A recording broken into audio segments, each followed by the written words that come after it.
and welcome to News Desk. I'm Michelle Stockman. And I'm Jared Reid. This week we're looking at the violent standoff that put Pakistan's capital under lockdown. Supporters of the massively popular former Prime Minister Imran Khan marched to Islamabad and said they would not back down until he's freed from jail. His party has called off the protest, but the political crisis at its core hasn't really gone away. One question we're asking this week is why Imran Khan still commands so much popular support despite his political setbacks. Yes, does Imran Khan deserve all this hope, or is he all hype? Exactly. We'll also look at what the crackdown against him and his party says about the state of democracy in Pakistan. Can the country ever progress politically? And just as important, economically, when many doubt Pakistan's political stability. It's widely accepted that the real power in this nuclear-armed country is the military, ruling as a hybrid regime, a government with a civilian face at the front, but led from the back by the armed forces. And we're going to ask what needs to change in Pakistan to deliver what the people there need. Is the state of democracy their main concern, or is it the country's economic crisis? And are these two intertwined? Maybe you've got some ideas about that. Please do write your questions and comments into the chat, and I'll do my best to bring them into the discussion here. That's right. Big questions to discuss. Luckily, we can put them to Pakistani political insiders like Zulfi Bokhari. He's a close political advisor of Imran Khan, who will be joining us later in the program. And as we wait for him to arrive, we'll be sure to give you a bit of a countdown. We want to lay out the context behind the current protests in Pakistan and give you time to prepare your questions for him. We're also joined by Marine Zara Malik in Islamabad, who can give us a sense of what's going on in the country right now. That's right. And we also have Beenish Javed, who is here in the studio with us. She's a familiar face to News Desk fans, and she's originally from Pakistan. She's going to help us understand just what a transformative figure that Imran Khan has been in Pakistani politics and the deeper problems that Pakistan faces right now. Our reporter, Cherry Chan, is also here. She'll bring us up to speed in a moment on the latest developments in Islamabad. And Andrew Devine is here too, stepping in today to monitor the chat, passing your questions and comments on to us. Thanks a lot, Andrew. And some of you have weighed in already on our community post, writing quite a few comments. I'll read some of them out to you. We, as the young generation of Pakistanis, want freedom and democracy in our land. 240 million Pakistanis deserve true freedom. That's what one person wrote. Someone else wrote, Pakistan politics seems like an endless mess. Maybe that's something you can weigh in on a bit later, Beenish. There is a lot of support for Imran Khan, though. Someone writes, he's the only hope for the majority of Pakistanis, but is presented as hype by his opponent. At the moment, Pakistan's democracy has been severely undermined by the military establishment, joining hands with the most corrupt political parties. And finally, someone else wrote that Imran Khan is the only hope for the whole nation, and he knows the hope of the poor. So please do continue to write in your questions and comments for our guests. Finally, Andrew, though you've been keeping an eye on the poll this week, tell us what's there. Yes, Jared, we've got a poll for you again, guys. And the question this week is, which of Pakistan's problems needs fixing first? You've already been voting. The choices are the economy, the security situation, corruption, or political power struggles. So get your votes in and we'll have the results at the end. That's right. Thank you. Thank you. As Andrew said, please do keep your comments and questions coming, as well as vote on the poll. But let's kick our conversation off. And to do that, we have Cherry Chan at the table. She has been monitoring the developments in Islamabad over the past few days. So catch us up. What has been happening? Yeah, so things have been moving quickly for Pakistan in the past few days. Basically, everything started on Sunday. On Sunday, supporters of Imran Khan from different parts of the country started making their way to Islamabad, the capital. The march was called by the PTI, which is Khan's party. And actually, one of the convoys was led by Khan's wife, Bushra Bibi. Beenish, you can correct me if my pronunciation is not correct. This is what we're seeing here, pictures of one of the main highways leading into Islamabad. Right now, is that correct? Yeah. Yeah. So these protesters have several demands, but the main one is the release of Khan, because Khan has been in prison for over a year, and he is facing more than 150 criminal cases, including corruption charges. He was also banned from political office. His supporters say that these charges are politically motivated, and they demand his release. And other than that, the protesters also demand the release of other imprisoned PTI leaders who they called political prisoners. So what their plan was to march to the red zone, which is the government sector of Islamabad. They also planned to hold a sit-in at the square near the parliament. It's called D-Chowk. It's actually a site for political rallies since the 80s. Knowing this, the government put the capital on a lockdown actually over the weekend, blocking major highways, aiming to prevent the protesters from entering the capital. It has also suspended mobile and internet services in several areas. But despite this, the protesters still managed to reach the outskirts of Islamabad on Monday. In the screen now, you can see these protesters there. And some media even said around 50,000 people entered the capital and marched to the edge of the red zone. And just for our viewers who might just be listening to this, really, like what we're seeing are tons and tons of officers dressed in riot gear. There's clouds of tear gas meant to disperse the protesters. We're also seeing big crowds of protesters as they're trying to approach the D-Chowk area. So this really looks pretty chaotic, pretty intense in terms of the meetup that's happening. Yeah, exactly. And what we have seen just now is the police firing tear gas at the protesters, actually. And the government on Tuesday also deployed the military to help control the protest. The government also wants that these security officials will shoot the protesters if necessary. So what happened next is that deadly clashes erupt. At midnight, which we'll see later in the screen, the security forces launched a raid and arrested hundreds of protesters. Yeah, now we are seeing it. And then Just a second. So the pictures we're seeing right now, this is the midnight raid that happened Tuesday into Wednesday. Exactly, yeah. By the Tuesday government midnight. forces against the PTI protesters to try and disperse them. Okay. And during this protest, hundreds of protesters were arrested also. So after this big raid, the PTI party called off the protest, actually, because of what they say of government brutality, and they even called it Islamabad massacre. So pretty strong term here. I've seen that on their social media. They've been quickly packaging, putting out their messaging about what happened there. There's even a hashtag, I think we saw that on Twitter, Islamabad massacre. Yeah. That's right. And so far, we know that at least 6 people died in these clashes, including security officials and civilians. But the PTI party claimed that several of their party workers also have been killed. So on Wednesday, this morning, after Khan's supporters left Islamabad, the red zone has been cleared of protesters, and the 4-day lockdown has been lifted, and everything seemed to go back to normal. But we know that Khan actually before also urged his supporters to fight on, so we will see what happens in the next days. That's right. I mean, I have to say, I lived in Islamabad for about 3 years, back about 10 years ago. So it isn't strange to me to see protesters approaching this area. That is an area that's known for people to have political protests. They put out the big shipping containers. It's not surprising to me that police might be using tear gas. But it was reported that the army had been deployed to also repel protesters and that they had been authorized to use live rounds. To me, that seems surprising.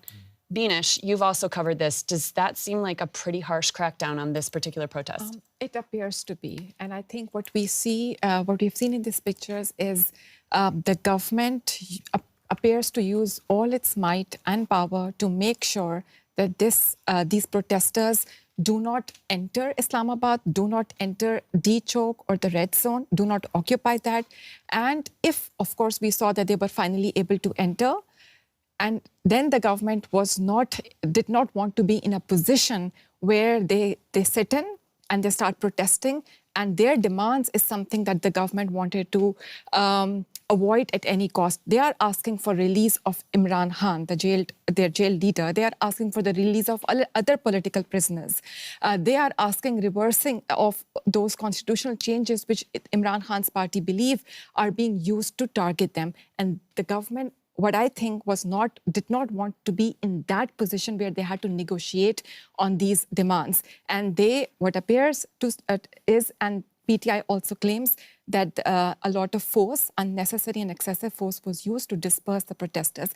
And we also have some video evidence that maybe we could also show to our viewers right now. And these for example, these pictures were, or these videos have been shared by PTI's official. Just while we're bringing that up, go ahead. For example, this is just one of the pictures where we see that a soldier is approaching a PTI protester. This is what PTI claims, and that he was praying. He was offering his prayers, and then they just pushed him down. He was unarmed. He was not resisting. And after this, he fell from 3 layers of containers, and we don't know that he survived or he didn't survive. But it's just one of the evidence that PTI has been publishing. There are other. I mean, on the surface, Jared, I don't know if you were watching. Like, to me, that guy did not seem like he was resisting or putting up a violent fight, and yet he was met with pretty excessive measures. And these are the questions I mean, the government has to answer. There's another video that maybe we can also see that where we can hear the sound of ammunitions. I mean, it's really difficult to say that if they're firing rubber bullets or if they are live ammunitions, but we can hear people saying that, they're firing, run for your life. And these are pictures where that was the final raid where the crowd actually dispersed. And we also saw that the leaders of PTI they also fled the scene. Yeah, it's important to note that, again, there were reports that the army the army had been authorized to use live rounds to disperse protesters, and yet today, police who say they were in charge of dispersing protesters said they did not use live ammunition. Yes. So it's unclear exactly what happened. PTI officially claims, they are claiming that around 100 of their protesters have been killed. This is what PTI says. Shot or killed? They say 100 have been killed, and multiple injured with gunshot wounds. They are claiming that the administration in Islamabad is hiding the records of the injured and the dead in the hospital. This is what PTI claims. Okay. I want to just double check that with Maureen when she joins, because I did see some of the PTI social media put out. They had shown 8 people who had died and said 100 had been shot. But we'll ask Maureen to also weigh in on that to make sure we have those numbers as accurate as possible. But the government itself was talking about the security forces that they say were killed. I mean, I'm just going to say that PTI social media team, PTI media team, I asked them the number of dead and the injured, and this is what they told me, that they say that 100 have died and dozens injured, and they claim that the administration is hiding bodies and the wounded. Okay. Yeah. All right. Thank you for that reporting. Let's bring in Maureen Zara Malik. She is the Pakistan editor for Arab News, and she is joining us from Islamabad. As you know, in a moving news situation, there can be different numbers that are come out and reported in terms of the dead and injured, especially when you've got different sides giving that story. Maureen, can you clear up for us what's coming out in terms of the number of people affected by this violence? Right. Thanks a lot, Michelle, for having me. Is it okay if I can say a little bit about the conversation earlier? Absolutely. About these protests. So, it was interesting that you used the word that you've lived in Islam, but then you were surprised by what kind of crackdown this was. And so while it may be surprising for any other protest, I think when it comes to the PTI, I think as a policy, and this is clear, whether it's coming from the federal government led by, the coalition government of Shehbaz Sharif, or the military, which of course wields the ultimate power in Pakistan, they have a zero tolerance policy when it comes to the PTI and when it comes to Imran Khan. So I think it was always going to be a harsh crackdown. And then of course, the government narrative is that the PTI instigated, 4 troops were killed, 3 paramilitary, 1 policeman was killed. And so that gave the government a pretext to retaliate. And their narrative the whole time has been that we're not stopping you from protesting. We're saying, don't protest in the center of Islamabad at D Chowk. Go to the outskirts, we'll help you, we'll facilitate you, we'll designate a spot, right? So their narrative is that they didn't listen to that and they stormed the capital, and they had no option to remove the protesters. But I think the context of this is, the reason why why this crackdown is so harsh is because I think the bottom line is that this government which is clearly unpopular, which is widely believed to have come into power through an election that is believed to be unfair, and with the backing of the military, which knows full well the popularity of Khan and his party, which doesn't want people to gather in his name. So whether it's changing the laws on protests in the capital, whether it's banning public assembly for a set amount of time ahead of protests, whether it's blocking key highways to stop people from getting to Islamabad, whether it's shutting down the internet, or ultimately using force to disperse protesters, I think it's not a surprise to me that the crackdown against the PTI was what it was. Right. Now, going to the violence, I think, of course, as you guys mentioned, the government saying that they didn't use force, no live bullets were fired, they used rubber bullets and they used tear gas. And then there's the PTI reaction where we're calling it a massacre on social media. That is, I'm not sure that the PTI has officially confirmed that hundreds are killed. I think what they're saying is that what they've officially confirmed is that around 8 people have been killed and hundreds are injured and dozens more are feared killed. But to my knowledge, and I've been in contact with PTI leaders and the PTI media team all day today, they have not given out a list. I think even of the 8 people who've been killed, we haven't gotten a list of that. So, I think if you have Zulfi from the PTI joining in later in the show. So, please do ask him, where are the bodies, right? Where are the funerals? I believe it'll be kind of hard to hide 100 bodies and of people who have families and children, right? Seems like a very gruesome so question to ask, but if we're looking for the truth, it might be something. Yes, absolutely. I know, and I say that I understand the irony and the gruesomeness of it, but the fact is that to at least to me, the PTI has not yet. No one in the PTI has said officially, we think 100 and X number of people are dead. They've said 8 people have been killed. We fear that dozens more are killed, but they haven't given any verified list. Okay.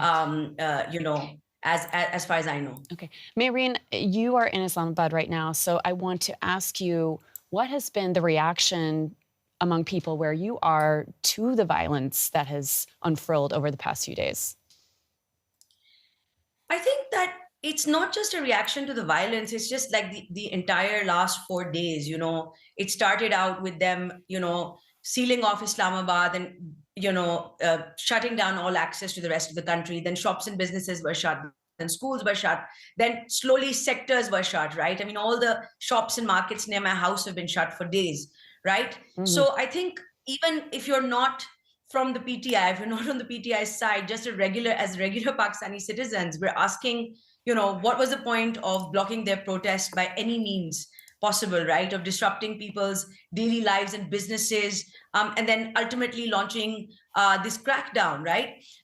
So I think the protesters have dispersed, and but it's left a bad taste in everybody, in people's, in the mouth for a large number of people, right?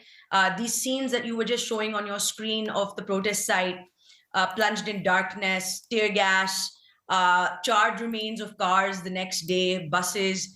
I don't think it's a good look for any government. So I think definitely a lot of people are disturbed by what's happened. I can weigh in here with some input from the chat. Carolina writes, everything is always unstable and it's about the preservation of power between political factions. We've also had some criticism of the army in Pakistan. Ali Khan writes, the army should be out of politics. Jay Hawk writes, the only way forward for Pakistan is to curb the powers of the military. As long as the military will meddle in the internal politics of a country, the more the situation is going to erode. Yeah, I would like to pivot off this to Beenish, because when we're talking about these comments about the military, there's been a hashtag that has been trending, hasn't there, Beenish? Hashtag undeclared martial law. Yeah. What does that have to do with what's happening in the military? It's been trending for days now, and basically, PTI supporters believe that there is an undeclared martial law in the country and that it's the military that's ruling the country. And of course, there's a civilian government. That's the face of the government. But everything is being controlled by the military. And that anger we can see in this hashtag undeclared martial law. They believe that it was the fault because Imran Khan had a fallout with the military. And since then, it's the military that is trying or is making all efforts to make sure that Imran Khan does not have any political space or that he does not get out of the jail. Mm-hmm. Yeah, we're going to talk more about the military's role in Pakistan later on in the show. But I want to stay with kind of what's happening on social media. What is happening right now really is kind of also being fought on social media. And the PTI is known for its very strong social media game. I know we have some WhatsApp messages that we can show that were put out to ask people to come to this protest, to keep up the enthusiasm for the protest. I think Sherry might be bringing those up. But yeah, what we're looking at right now, we have Imran Khan. It is a call to action. His party called this protest the final call, meaning this is our last stand. We're going to stay here until he is released.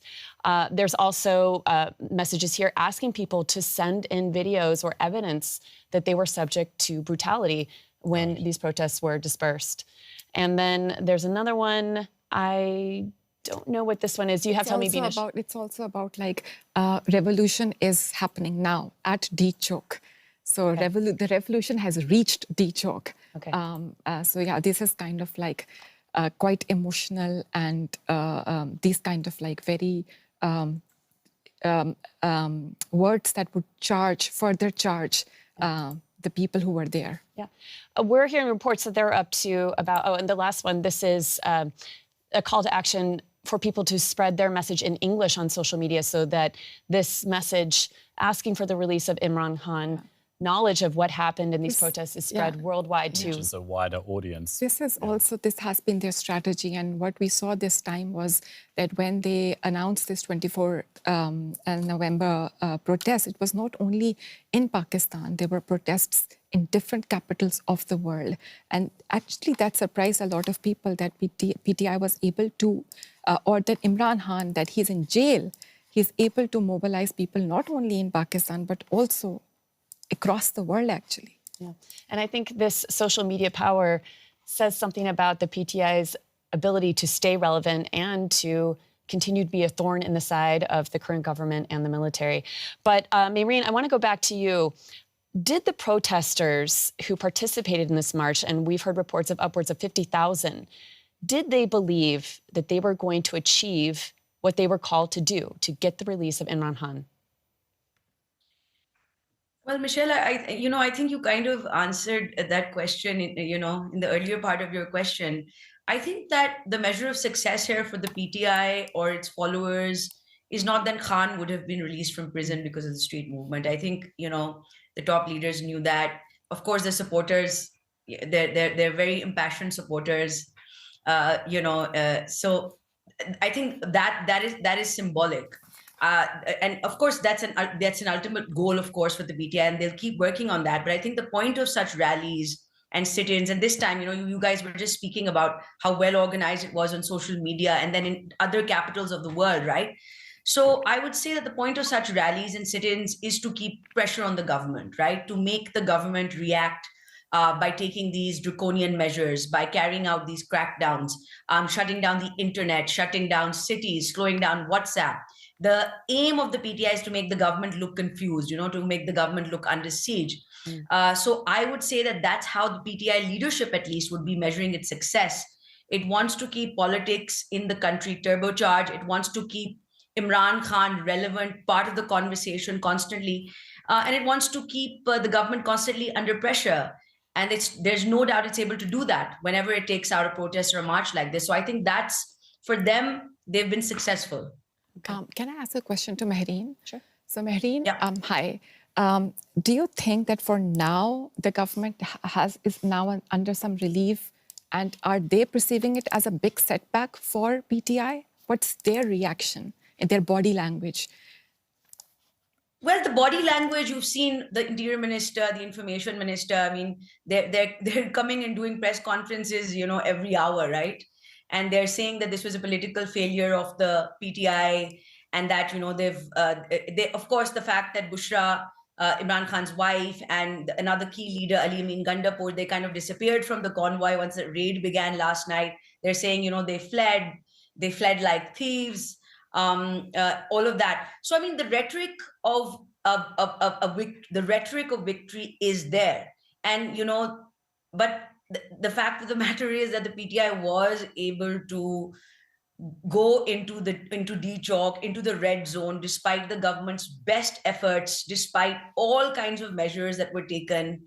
They started their protest on Sunday, and and for 4 days they were a thorn on the side of the government. They were in the news. They were part of the international conversation. You have world leaders tweeting about this. You have the UN Secretary General tweeting about it. You have Amnesty International talking about it. All national, international media is looking at this. So I think that if the government thinks that this was a win, I would say that it's a very sad win, right? Because it's not like the PTI was going to break Imran Khan out of prison. They weren't trying to do a prison break, right? But the idea is for the party to remain relevant while its leader, and for its politics to remain relevant while its leader is in prison. And no one has seen him for like more than a year, right? Right. And I think they're successful in doing that whenever they come out like this. All right. So it's not the kind of win. It's not a win in the sense that Imran Khan has been freed, but I think still a win. I think it's points for the PTI by all means. It's a tactical win, right? Yeah. We have a question about exactly to your point, Marine. Nile asks, are these protests to keep Imran Khan relevant or alive? Right. I think that's what Marine just answered. Exactly. Yeah. What I want to do next, all of you out there are many of you who understand Pakistani politics inside and out. And there are many of you on the stream who aren't as familiar with what's going on in the country. And I think it's important for us to zoom out. And I'd kind of like to do this in a bit of a lightning round. What I'd like to do is look at the economic and security crises that Pakistan is facing. It's a country of 240 million people. It's also a nuclear-armed nation. And so destabilization in Pakistan will not only worry Pakistanis who live there, but it will affect and worry the wider world. So, Marine, I'd like to start with you, and I'd like to ask you, what stand out to you as Pakistan's most pressing economic challenges? Well, I mean, we're in the midst of a prolonged economic crisis, which is, I would say, kind of abating, or, because there's been some macroeconomic indicators have improved. But as you know, the IMF approved a 7 billion bailout package for Pakistan in September, and that has come with very tough a tough reforms agenda. All kinds of prudent fiscal and monetary policies. They, of course, want us to mobilize a revenue from untapped tax bases. They want Pakistan to tax the agriculture sector, which is going to be very, very difficult in a country like Pakistan. So there's those challenges. Of course, we had until last year, inflation had touched like 38%. Of course, it's come down to single digits, but the Pakistani currency, of course, significantly devalued, which is, of course, affected the cost of imported imports like fuel, like edible oil. We have projected debt for 2025 of $73 billion, most of it owed to China. We have electricity and energy shortfalls. There's long-term unemployment. And I think that the most important part is, just look at these protests. The protests were happening while the president of Belarus was in Pakistan. So, Belarus is not really a big trading partner for us, but just the symbolism of it, right? You need to create a stable and investment-friendly and safe environment to attract foreigners in capital, right? And that continues to be a huge challenge that is directly connected to the continuing political uncertainty and the security challenges that Pakistan has. So I think that's a very big challenge right now as well. All right. Quick response, Binish. You're a Pakistani living outside of Pakistan. So how do you see the wider world worrying about an economically unstable Michelle, Pakistan? you just mentioned like Pakistan is a country of 240 million people. And out of that, around 64% people in Pakistan are below the age of 30. That's a massive number. So if there is an economic crisis, if people don't have hope for the future, of course, what will they do? They'll find legal and illegal means to leave the country. And that is what we have seen has been happening in the country. And that, of course, should worry the other country. That's an extra burden on many economies in the world who are also now themselves struggling. Then there is a huge problem of brain drain. When there are no economic opportunities, even the educated people would leave the country. That's, of course, in the long run, a huge loss for Pakistan. So I think it's something that Pakistan has to, it should be the number one priority to at least fix the economy. Can I weigh in on that? Someone else has asked, does any politician have any plans to fix things economically right now? So how should I even answer this question? So far, I don't think there's any political party or even any politician that has come up with a solid plan that has been successful. Pakistan, throughout its history, has depended on IMF. And of course, there are many, many other structural issues with the economy of the country.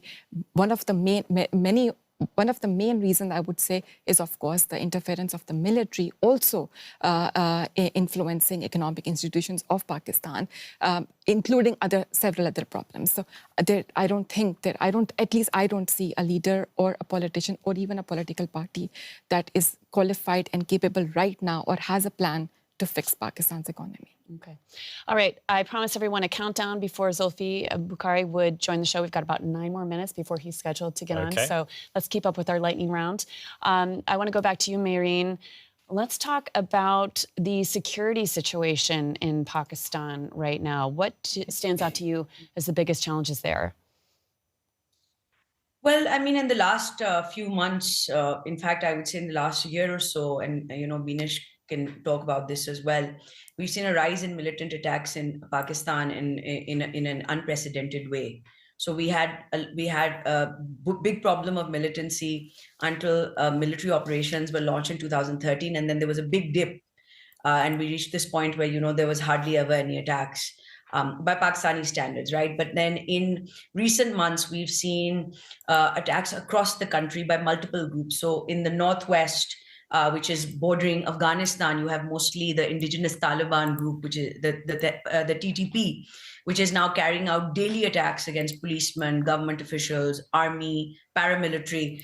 And then in the southwestern Balochistan province, which borders Iran and Afghanistan, you have decades-long separatist insurgency that has also in recent days shown that its ability and capacity to carry out very sophisticated attacks has really increased. Recently, they carried out an attack at a railway station in which 19 soldiers were killed. In August, more than 50 people, including security officials, were killed when they carried out coordinated attacks across the province. And what's most alarming is that these ethnic separatist groups are increasingly attacking Chinese nationals and Chinese projects, because China has a big presence in Balochistan, where it's building, the Gwadar deep sea port of Gwadar. So there's been a string of attacks on the Chinese recently, which has really angered Beijing, which is now saying and publicly that, we're not going to commit any more money or any more investments until you can fix your guarantee security for us. So that's becoming a major problem. So I think those are some of the security challenges that Pakistan is facing right now. Right. And again, China basically sponsoring CPEC in the country, which is meant to be a big boon in terms of infrastructure. So yeah, that's definitely a worry. Again, Binish, help us understand more. How does the security situation look to the outside world? What concerns the outside world about this? I mean, outside world should be concerned because there are multiple reports that say that Islamic State Khorasan, which is, has claimed responsibility in the past for several of the attacks that we have seen in different parts of the world, There are reports that it is operational in Pakistan, also, of course, in Afghanistan, but also in Pakistan. Then Tehreek-e-Taliban Pakistan and other militant groups are also operating in Pakistan. Now, the thing is, of course, if there's instability, there's insecurity, and with so many young people in Pakistan, there's a natural fear that this could become a breeding ground for, like, to hire maybe young people from extremist organizations, militant organizations. That should be a worry for the international community. So stability of Pakistan is also important in that context, and also in the region. Pakistan does not enjoy friendly relations with its western borders. So, for example, Afghanistan, Iran also, there's cross-border tension between Iran and Pakistan. India, of course, is also a hostile country. So only China is a friendly regional country. But if there's instability in Pakistan, if there's cross-border terrorism, it impacts at least will have an immediate impact, at least in the region. Okay. All right. Thank you both for doing this Zoom out for us. I also know that Mehreen has about 5 more minutes with us. And I'm sorry, actually 10 more minutes. I was wrong. Okay. So she can stay with us a little bit longer. That's good. Okay. So we've zoomed out. I want to zoom back in to the man behind this moment, Imran Khan. So why is he continuing this standoff with the current government and the military? And why does he remain so popular? I'd like to play some sound bites from 2 people who attended these protests who talk about Imran. So let's hear it, Dustin. This is not our government. This government is made up of traitors. Long live Imran Khan. Everyone loves him. Whatever Khan says will be done. Khan remembers us and we are here for him. He asked us to come here and here we all are in the convoys. If he asks us to lay down our lives, we will do that. Okay, if he asks us to lay down our lives, we will do that. Talk about devotion. Absolutely. To a political figure. Mehreen, I know there are comments from people. Actually, let's hear those comments first from people in the chat, because I know a lot of people have a lot to say about Imran Khan. So exactly. I mean, seems to be a lot of popularity, at least in our chat, that I've noticed. People are writing, Imran Khan is jailed without any legitimate case. Someone else writes, the only hope for the whole nation. He knows the pain of the poor, a man with dignity, a man on a mission to rebuild Pakistan. Someone else has written, Imran Khan standing for justice in Pakistan by putting his life in danger. Okay. So, Mehreen, why do many Pakistanis believe that Imran Khan is different than the political leaders, the prime ministers who have come before him? Right. So I think that there's two, I kind of like break it down to, before 2018 when he was elected prime minister, and then post 2022 when he was ousted from power. So I think to begin with, he was a break from the past rulers, right? The Sharif family, the Bhutto dynasty, who've all had several rounds in power in Pakistan for the last 50 plus years. And you have to remember that 64% of Pakistan's population is below the age of 30, right? And it's these people who don't have long and deep political memories, who only know Khan as this charismatic cricketer, this hero, who look at him as incorruptible. They see him as a change over these repeatedly discredited leaders like, in their opinion, Nawaz Sharif, or, members of the Bhutto dynasty. So I think he's built his persona and his overall charisma by portraying his opponents as corrupt, right? It's like his rage against the old guard is part of what made him the most popular leader. So I think that's part of the popularity. And you see that the popularity is across irreconcilably different constituencies in Pakistan, right? Whether it's young, socially liberal, upper class, urban citizens to lower middle class youth. I mean, even look at the kind of people who were in the protest, in the last few days, from small towns and villages. There's a whole generation of Pakistanis who are supporting him and who he's been able to tap into because of his party's fluency in social media and on new technologies, right? So if you just look at his election campaigns earlier this year, the party showed, I think, remarkable ingenuity, right? They created WhatsApp group, they improvised apps, TikTok. They kind of set up websites overnight to keep people informed about their polling booths and their candidates despite internet shutdowns on election day. So I think that's before. Now, since his ouster, I think, and then since he was jailed last year, I think he's come to be seen as this kind of anti-status quo figure who's taken on the powerful army,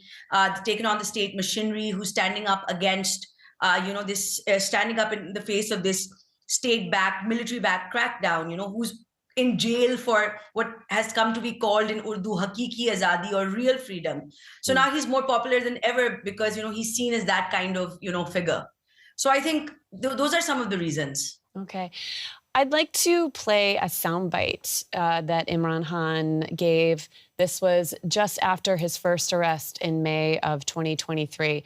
Dustin, if you can play that for us. This is the man talking about what his plans are. Freedom does not come easily. You have to snatch it. You have to sacrifice for it. This is our fight for freedom.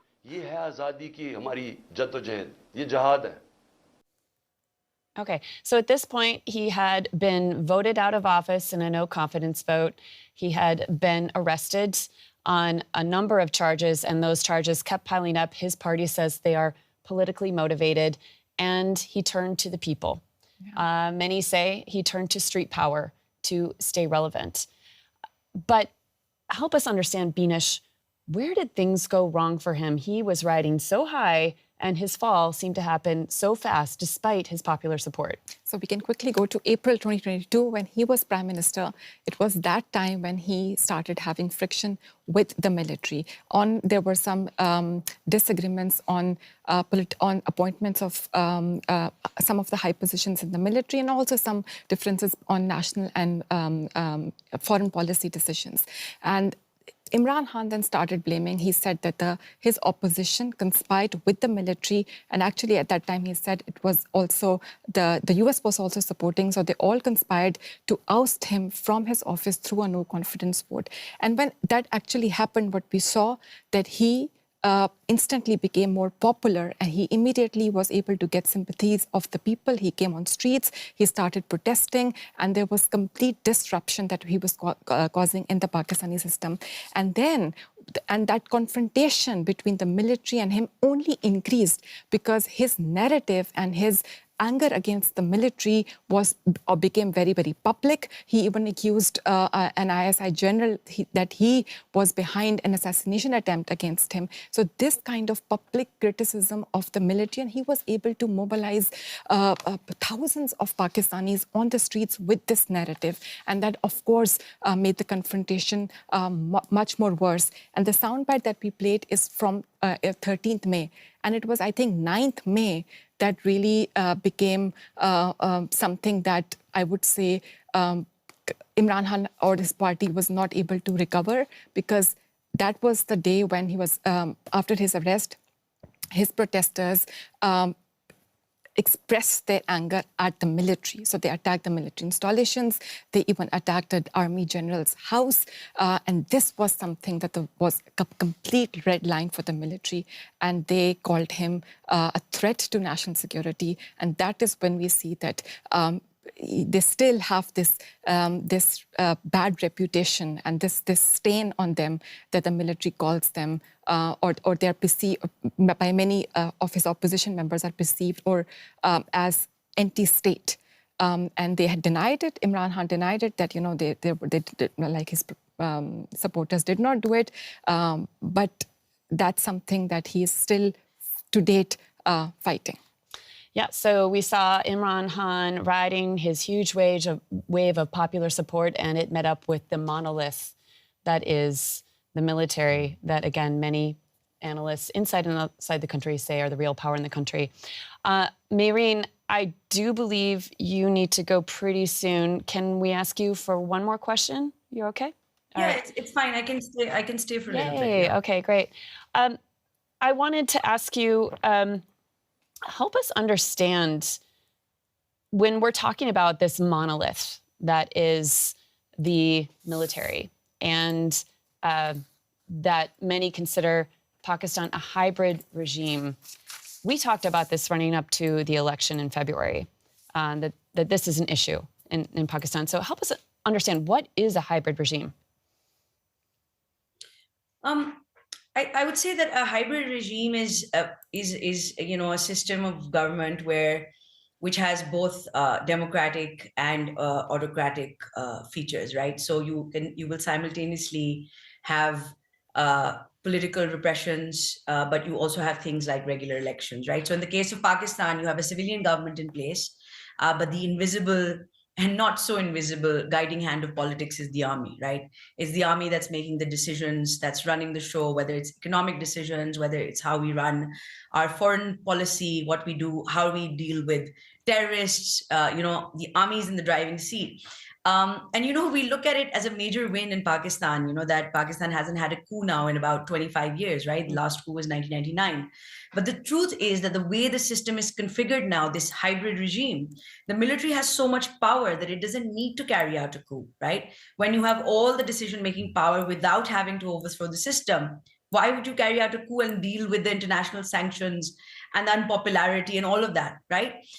So that's the kind of system of governance we're under, right? So I mean, if you look at this government, right, that came into power after the election, right? We know that the Khan-backed candidates won the most number of seats, but this coalition government led by Prime Minister Shehbaz Sharif came into power with the backing of the military. I don't think anyone really contends that.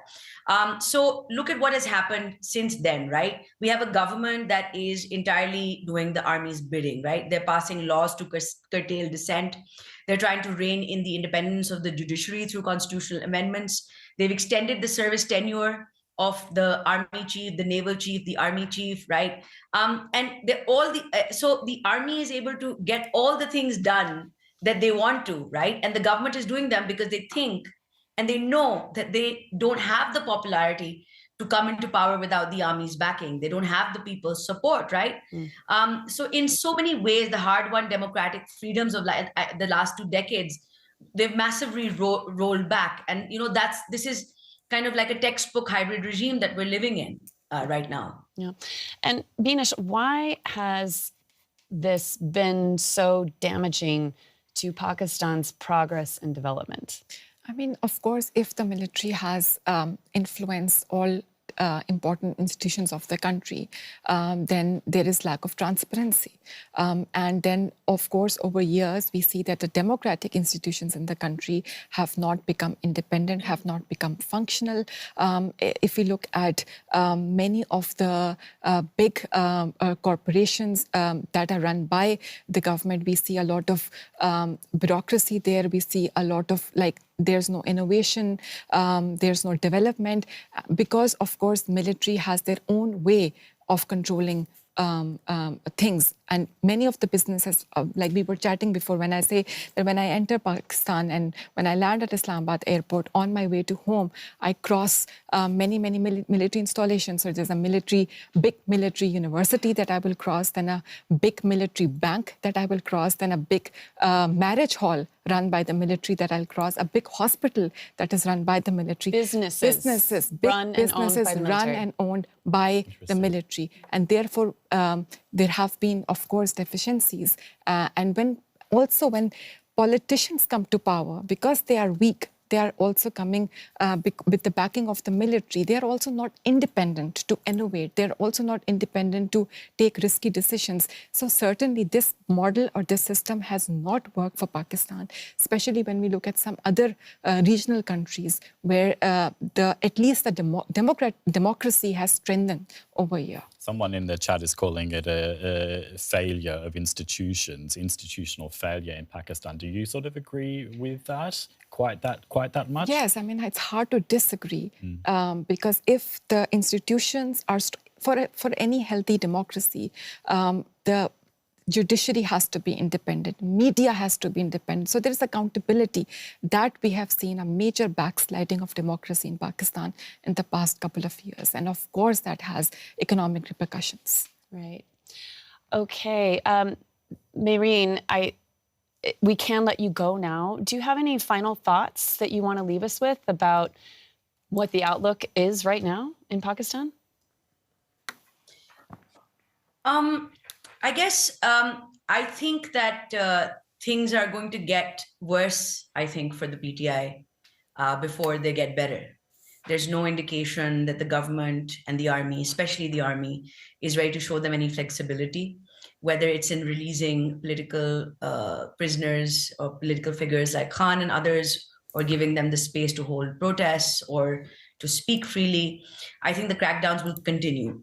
The good thing for the PTI is that all of this only seems to be strengthening the PTI and increasing its popularity, because I don't think Khan has ever been more popular than he is today, right? And I think more and more people are lining up behind the party because they believe that it's fighting for a cause. And that cause is not just Imran Khan, but the cause is also that our democracy can't be this way, right? So I talk to people all the time, young people who say we don't support Khan, but we also don't want to live in a country where X is banned, where you can't protest, where you can't speak freely, where, so I think in many ways, Pakistanis are becoming more politically aware and more certain and clear of what they don't want their government or democracy to look like. And I think that's a good thing. All right. Maureen, thank you so much for your time. Not easier for the PTI, but likely the future will see the PTI get stronger. Again, thank you for your time, and we hope to have you back. Thanks, Maureen. Thank you. Okay. I have heard that Zulfi is just about ready to join us, but before we talk with him, I'd love to hear from Andrew about what's going on in the chat. Well, the answer is quite a lot. Yes. We've had a lot of contributions. Thanks, everybody, for your questions and your comments. I think I would sum it up as saying a lot of emotions in the chat, definitely a lot of anger at what's just happened, and the deaths that were involved at the end of the protests, a lot of despair at the way things are and the road ahead, but also, I suppose, quite a lot of hope as well in the form of Imran Khan. As Carolina just pointed out, there's a lot of support for Imran Khan, at least in our chat, and people definitely put a lot of faith in the future into him. Apart from that, quite a lot of despair at the way things are and the dysfunction in Pakistan. All right. Well, Thanks, thank you so much. Good to hear there's some hope. Yeah. Well, we will hear the reaction from someone who has been very close to Imran Khan, who is now going to join our program. That's Zulfi Bukhari. He is a senior PTI party leader and also has been a close advisor to Imran Khan. Zulfi, thank you so much for joining our program today.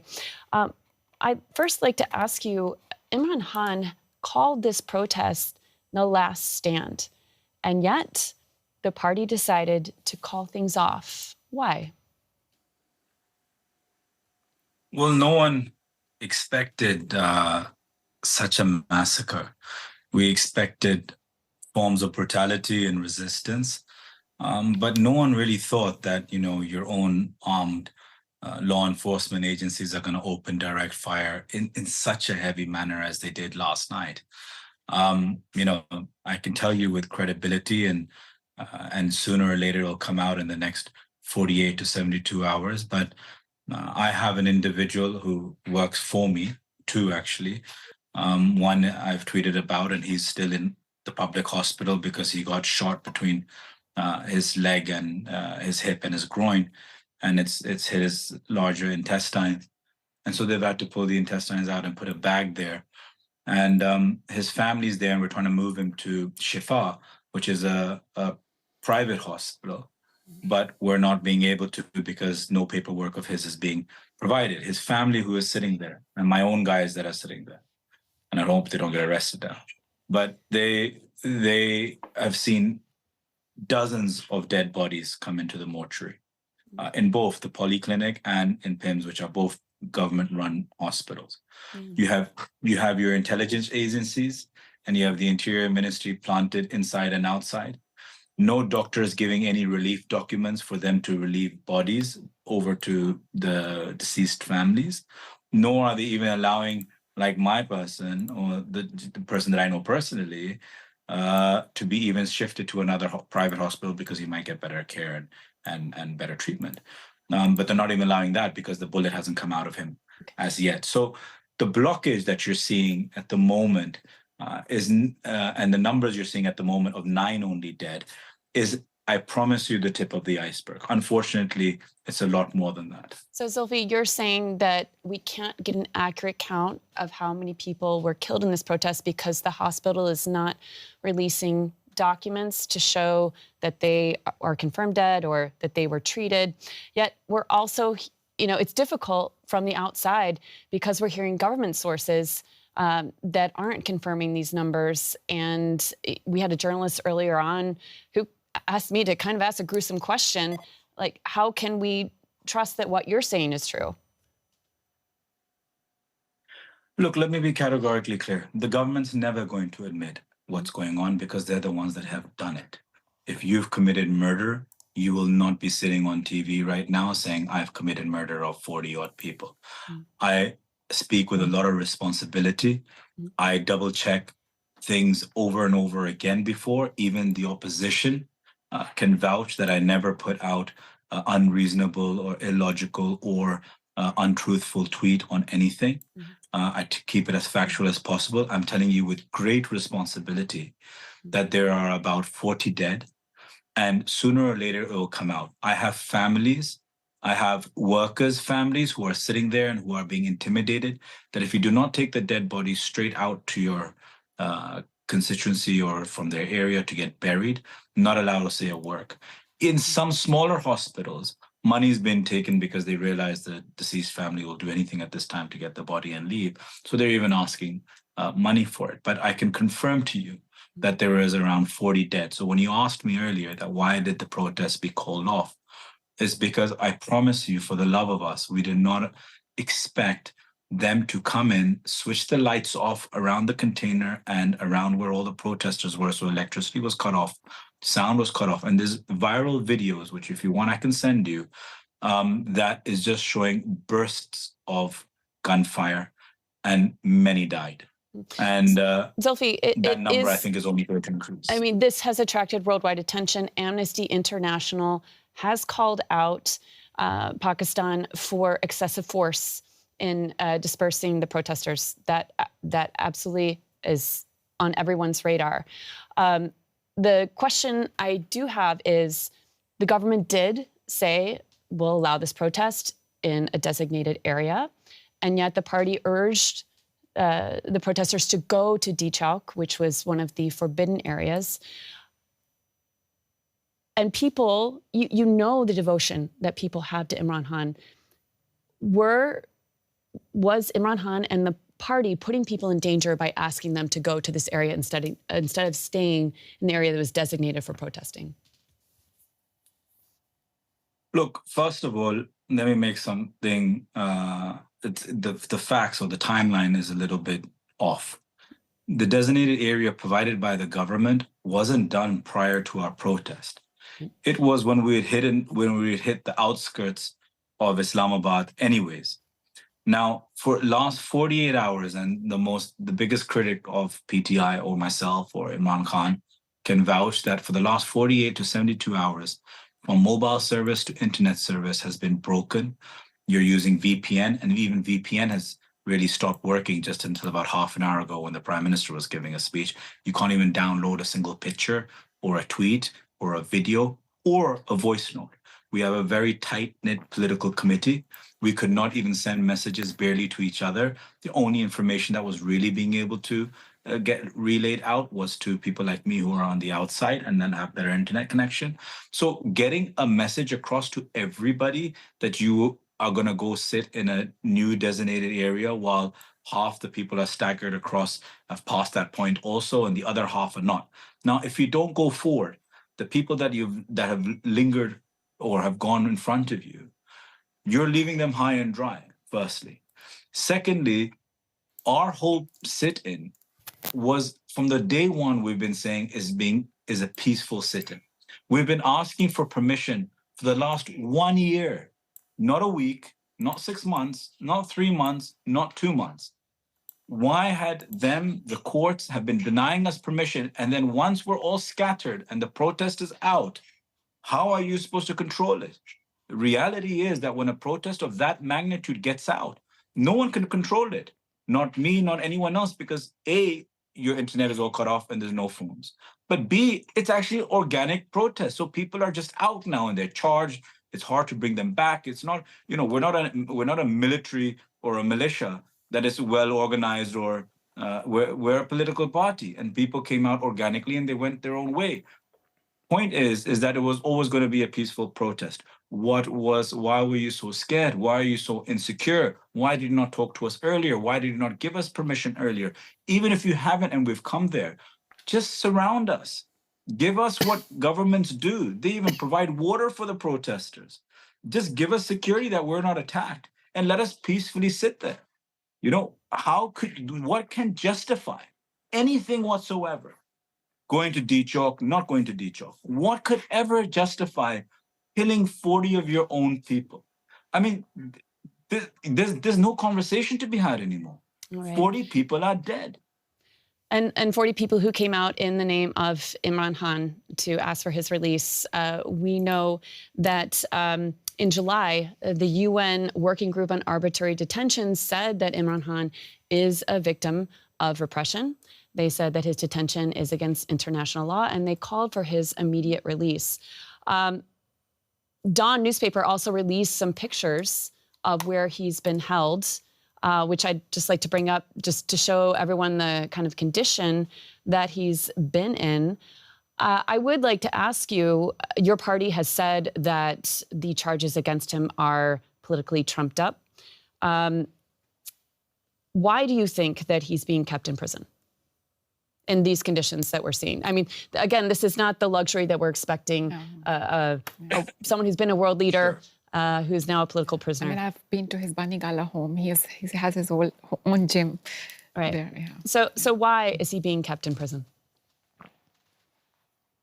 Look, sure, I understand. Just to give some context to it, I did the UN report with the lawyers and everything, hired the lawyers, and also I know it inside out.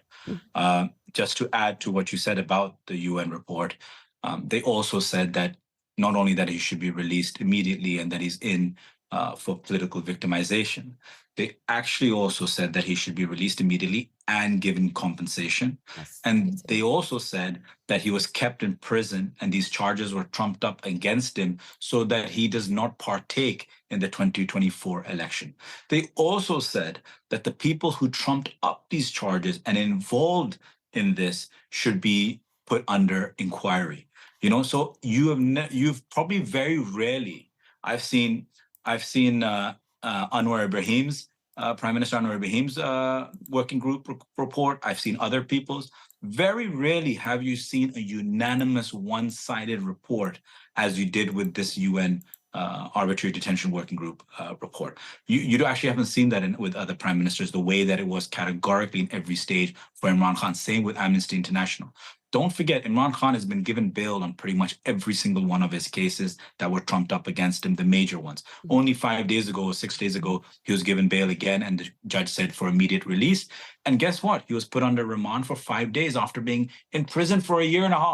They needed him for another 5 days to ask him something that they never asked. Right? So it's not like they interrogate him in prison. That's right. But they have been able to sideline him politically. They managed to...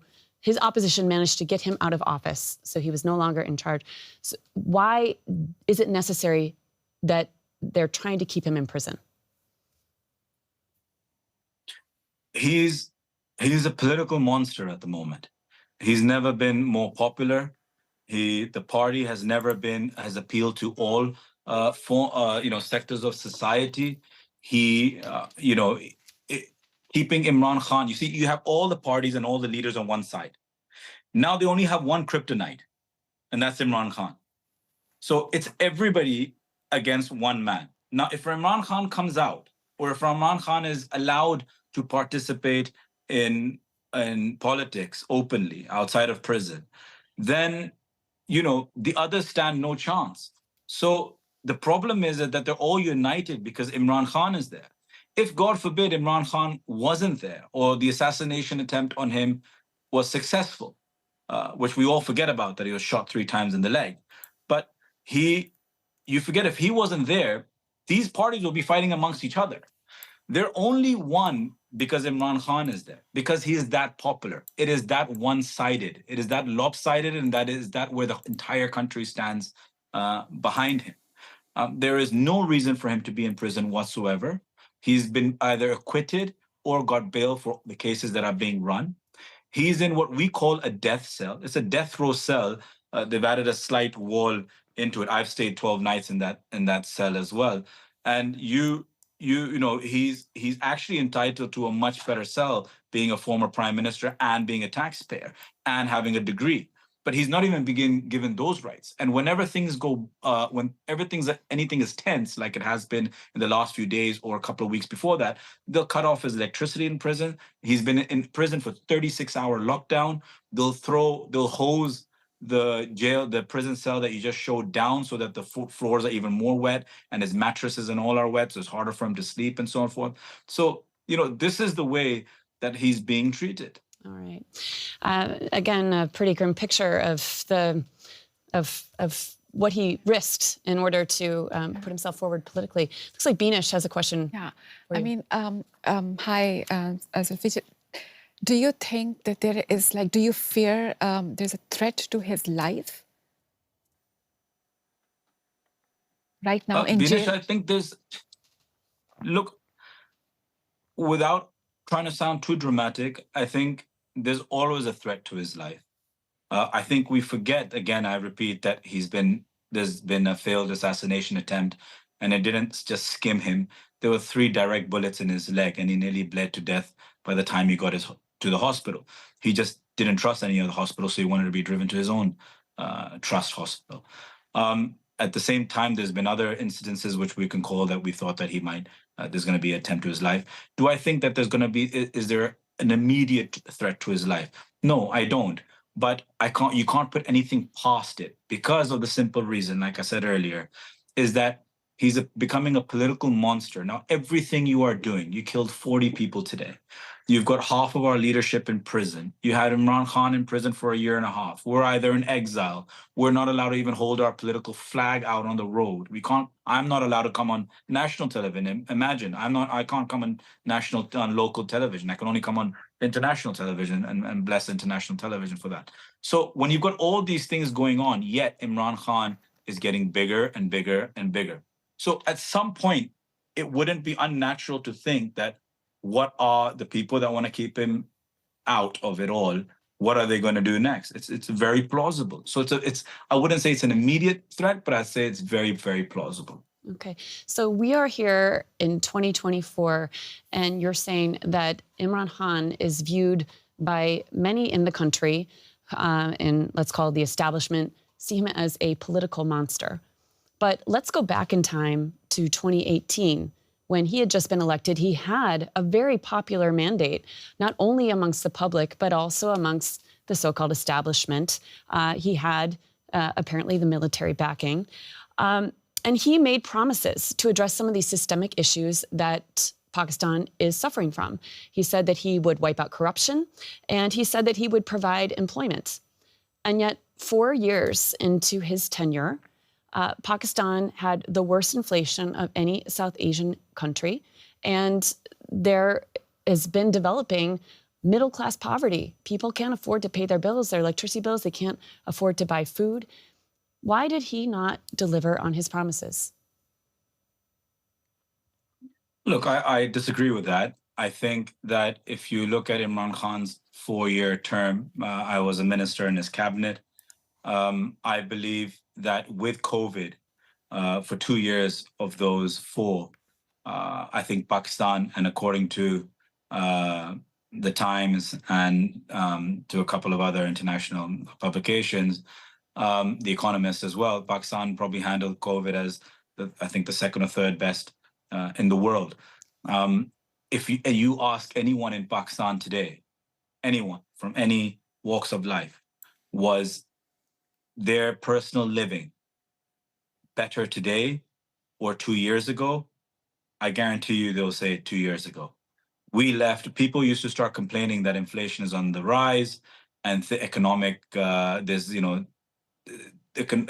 we're not doing so well. They were complaining that the dollar compared to the rupee was going sky high. It was at 190. It touched nearly 400 in these past 2 years. What was there? I'm not saying it was perfect. Imran Khan did have a strong mandate, but he didn't have he didn't have a large majority. He only was able to win by a few seats, and that too with allies. So actually, in reality, it was a very weak parliament. We couldn't do anything with, as someone I think Binesh earlier mentioned, that when you come with a majority, then you can pass stronger and harsher policies. We couldn't do that because we had PMLQ as partners, we had MQM as allies in parliament. So it wasn't as a rosy picture as Imran Khan has said that if I ever got that kind of slim majority again, I wouldn't take government. Okay. But having said that, again, industry was on the rise. COVID hit, yet our industry was the only one that was increasing. There was actually no employment in Sialkot and the areas where you have a lot of your manufacturing and industry. People were increasing. Most amount of loans were given out in terms of for the expansionism of certain industries in the region. So I don't really agree with that. I think that was painted at the time, but if you compare today and that day, that seems like heaven. Okay, but the country still is facing economic crises that also did exist then. So I'm wondering, did he pick the wrong fights when he was in power? Did his confrontation with the military go too far? Was his ego part of the problem that we saw him then being ousted from office? Look, on the contrary, I think, if I'm trying to be as unbiased as I can, of course, I also have a limitation in that. But, with it, I just think that it wasn't really his ego. I think any government really and truly should avoid fighting with the military and the establishment, especially if they're on a weak wicket with not a 2/3 majority, although we've seen prime ministers in the past even fight with a 2/3 majority and be ousted. But I think what his issue mainly was is that he wasn't going to be dictated about how to run his government and who to appoint in certain places. He wanted his freedom as a prime minister. He held his one thing to the end. He just kept saying, it's not about me, it's about my prime ministerial office. If I don't have any regard for it, I shouldn't be here.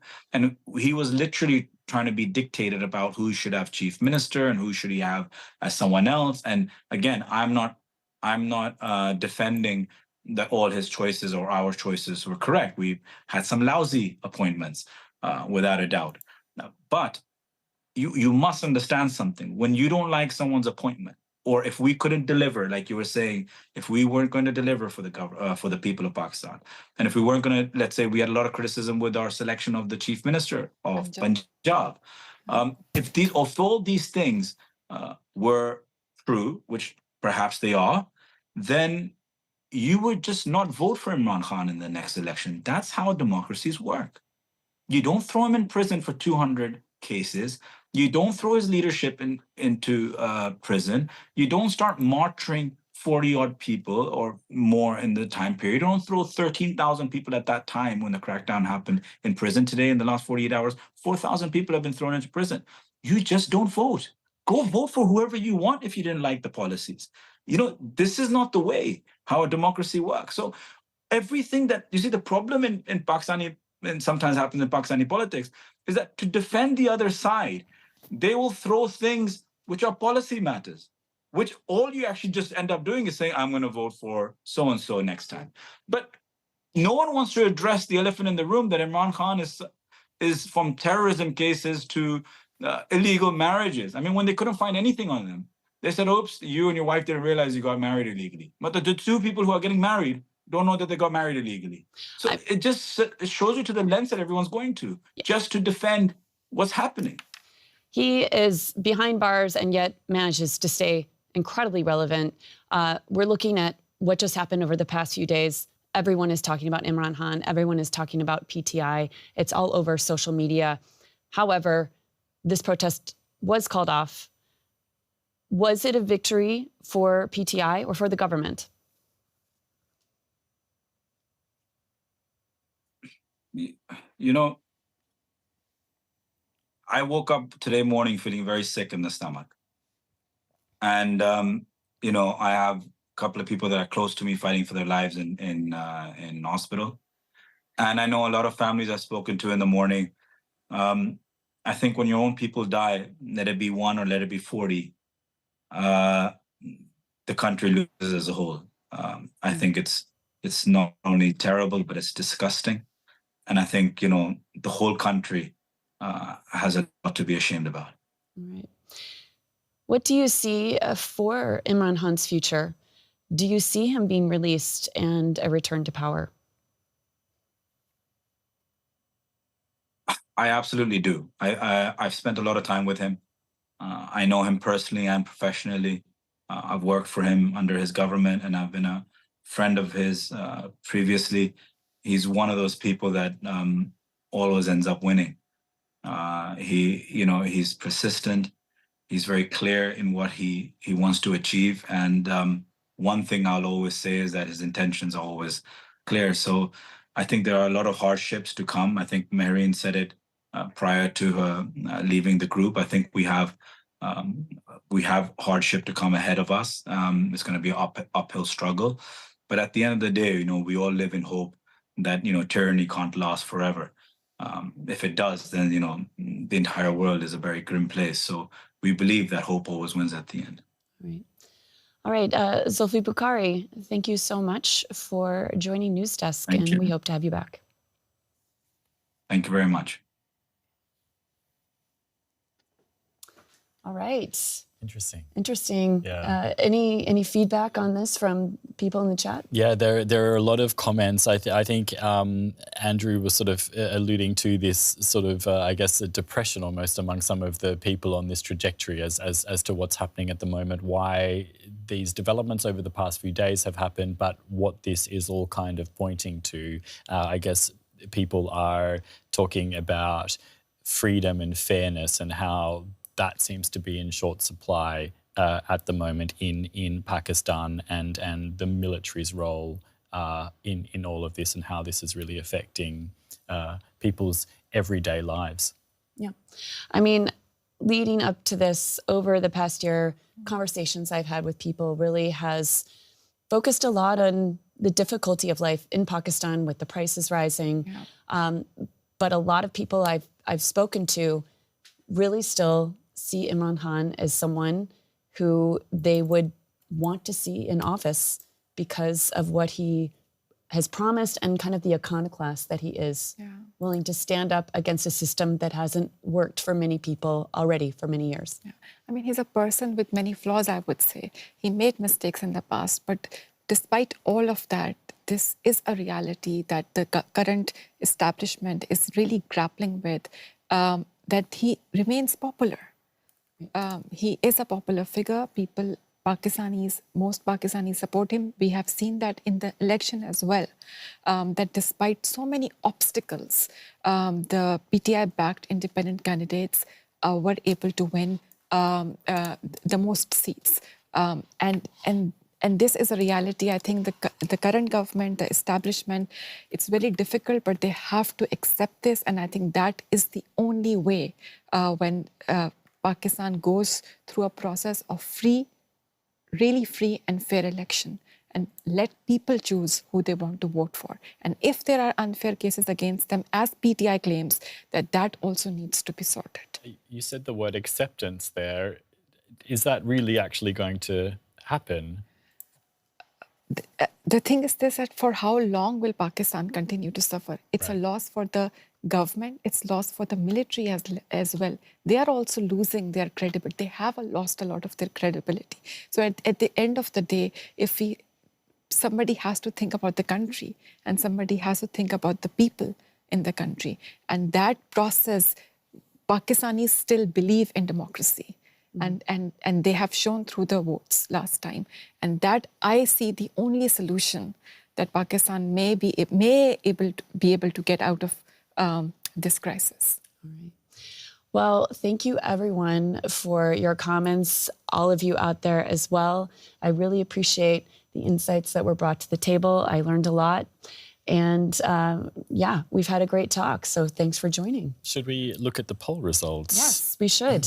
I always thank you. Me and the poll, I would thank you. I don't want to forget the poll. Let's not forget the poll. Andrew, what have you got? Yeah, a lot of people have been voting, and thanks again for all of your comments, guys. We couldn't get around to all of them. There were so many of them. And nearly 400 people voted in the poll, and we asked which of Pakistan's problems needs fixing first. And it was political power struggles that came out on top with 43% of the vote, followed by corruption with 24%, the economy 17%, and lastly, the security situation with 14%. So thanks for your votes. All right, yeah. Interesting. Yeah, echoes what you said. People want the political power struggle solved so they feel like they can live in a stable country. Yeah. All right, thank you again, everybody. Thank you. And just before we go, we will put up the theme of next week's news desk on our community tab on Tuesday of next week, so you can start to already weigh in on our stream for next week. Thank you to everybody here at the table, Beanish, Sherry, Andrew, Michelle. Thank you so much. Thanks a lot. Take My care, pleasure. everyone. It's a pleasure to be here. Thank you, everybody.